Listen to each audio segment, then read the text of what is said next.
ਤੁਹਾਡਾ ਨਾਮ ਬਾਬਰ ਰਾਣਾ ਤੇ ਬੱਬੂ ਕਿਵੇਂ, ਮੈਂ ਇਹ ਪੁੱਛਣਾ ਚਾਹ ਰਿਹਾ ਜੀ ਉਹ ਬੱਬੂ ਸਾਹਿਬ ਨੇ ਅਤਾ ਕੀਤਾ। ਮੇਰਾ ਖਿਆਲ ਕਿ ਬੱਬੂ ਸਾਹਿਬ ਤੋਂ ਬਾਅਦ ਕਿਸੇ ਫਨਕਾਰ ਨੇ ਅਗਰ ਢੋਲਕ ਵਜਾਈ ਤੇ ਤੁਸੀਂ ਹੋ ਜੀ। ਉਹਨਾਂ ਵਰਗੀ ਤੇ ਨਹੀਂ, ਮੈਂ ਅਕਸਰ ਕਹਿੰਦਾ ਮੇਰੀ ਢੋਲਕ ਹੈਗੀ ਥੱਥੀ। ਤੋਂ ਮੈਂ ਜਦੋਂ ਉੱਥੇ ਪਹੁੰਚਿਆ ਨਾ ਤਾਂ ਕੋਈ ਡਾਂਸਰ ਮੁੰਡੇ ਖਲੋਤੇ ਸਨ ਤੇ ਉਹਨਾਂ ਦੇ ਜਿਹੜੇ ਮੇਨ ਸਨ ਜਿਹੜੇ ਡਾਂਸਰ ਉਹ ਅੱਗੇ ਖਲੋਤੇ, ਬਸ ਮੈਂ ਇੰਝ ਵੜਿਆ ਤਾਂ ਉਹਨਾਂ ਨੇ ਇਸ਼ਾਰਾ ਹਲਕਾ ਜਿਹਾ ਕੀਤਾ ਕਿ ਤੇ ਉਹ ਮੇਰੇ ਤੇ ਫੁੱਲ ਦੀਆਂ ਪੱਤੀਆਂ ਸੁੱਟਣ ਲੱਗ ਪਏ ਨੇ। ਵਾਹ ਵਾਹ। ਤੇ ਉਹ ਮੈਂ ਤੁਹਾਨੂੰ ਗੁਰੂ ਸਮਝ ਰਿਹਾ ਸੀ। ਤੇ ਗਾਣ 'ਚ ਮੁਤਮਿਨ ਹੋ, ਐਕਟਿੰਗ 'ਚ ਮੁਤਮਿਨ ਹੋ, ਕਿਸ ਕੰਮ 'ਚ ਮੁਤਮਿਨ ਹੋ? ਮੈਂ ਕੁਛ ਨਹੀਂ ਕਹਿ ਸਕਦਾ, ਬਸ ਜਿੱਧਰੋਂ ਕਹਿ ਲਓ ਆਵਾਜ਼ ਆਉਂਦੀ ਹੈ ਮੈਂ ਪਹੁੰਚ ਜਾਂਦਾ ਹਾਂ। ਉਹ ਤੁਹਾਡੇ ਅੰਦਰ ਉਹ ਨਤਾਰਾ ਹਜੇ ਤੱਕ ਨਹੀਂ ਹੋ ਪਾ ਰਿਹਾ ਕਿ ਯਾਰ ਮੈਂ ਸਹੀ ਕਹਿ ਰਹੇ ਹੋ ਕਿਹੜੇ ਪਾਸੇ ਜਾਵਾਂ? ਹਾਂਜੀ ਨਹੀਂ, ਮੈਂ ਡਾਕਟਰ ਨਹੀਂ ਜਾਂ ਹਕੀਮ ਨਹੀਂ, ਸਹੀ ਕਹਿ ਰਹੇ ਹੋ, ਮੈਂ ਨਬਜ਼ ਵੇਖਣ ਡਿਆ।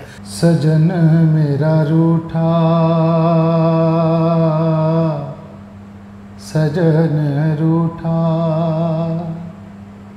सजन रूठा है सजन रूठा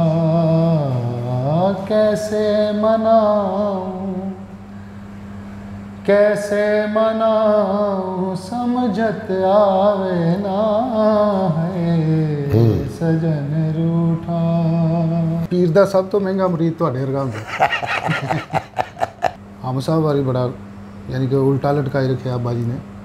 मेसी नाथ खां यार असी यानी कि मैं आप छोटे होंदे ने सीन वेख्या कि पक्खे ना उन्होंने संगल जिहा पा के तो उल्टा लटकाया है। नहीं यार, 2-3 भरा ही साइडां ते फिर रहने शाट आप।